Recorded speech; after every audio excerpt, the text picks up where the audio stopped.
Baptist Church.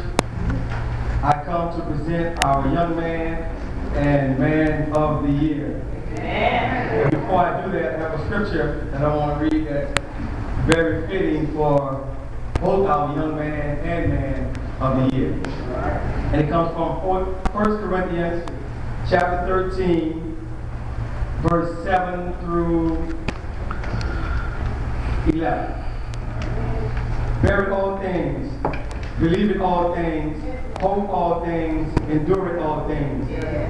Charity never faileth, but whether there be prophecies, they shall fail. Whether there be tongues, they shall cease.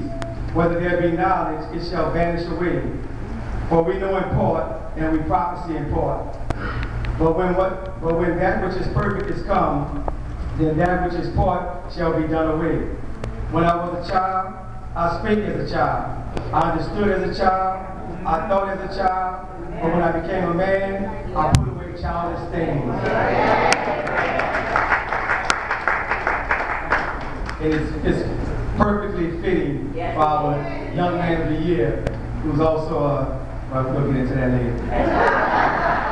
Our young man of the year is a member of the youth ministry, youth choir, junior layman, junior deacons, and my Sunday school class number 14, and occasionally visits Brother Johnson class number 12.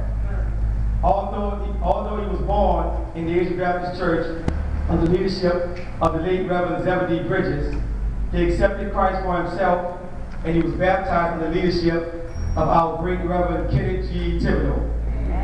He enjoyed being a part of the Asia's new era, and he loves his church home as well as his church family.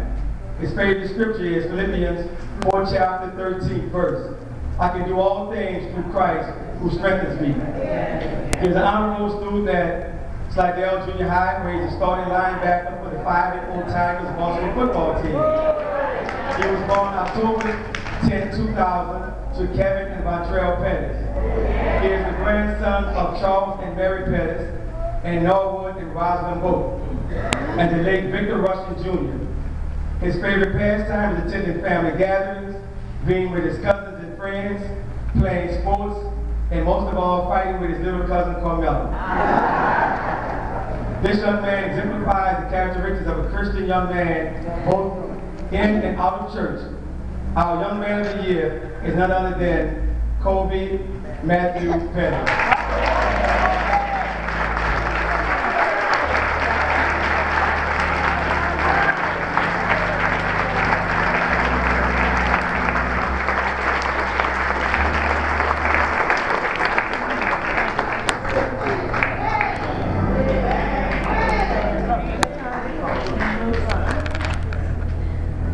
I say the childish part because he's a character. He likes to play with his little cousin, but he also likes to have fun. And childish, he's a young man, he's supposed to have fun. And he's been in my Sunday school class for the last 2 years. He's almost ready to move on to Brother Johnson class, and he's a pleasure to have. Even though his head gets bigger, because I can hit him upside his head periodically. That's a good thing. It is. Our next honor is our man of the year. Oh, give thanks unto the Lord, for he is good, because his mercy endureth forever.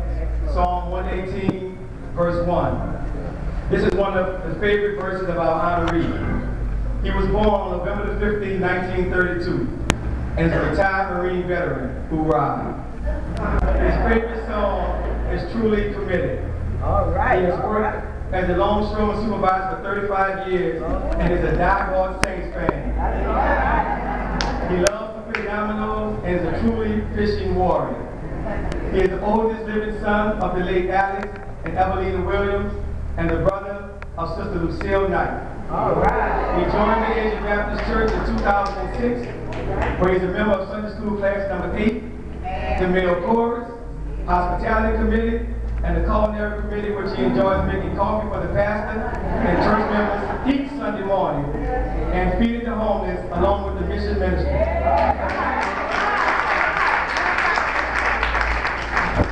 He attends Tuesday night Bible study faithfully, assists the ushers with the programs on Sunday, and loves and enjoys fellowshipping with his family, church family, and friends. Our honoree is none other than Brother Clarence Michael Williams.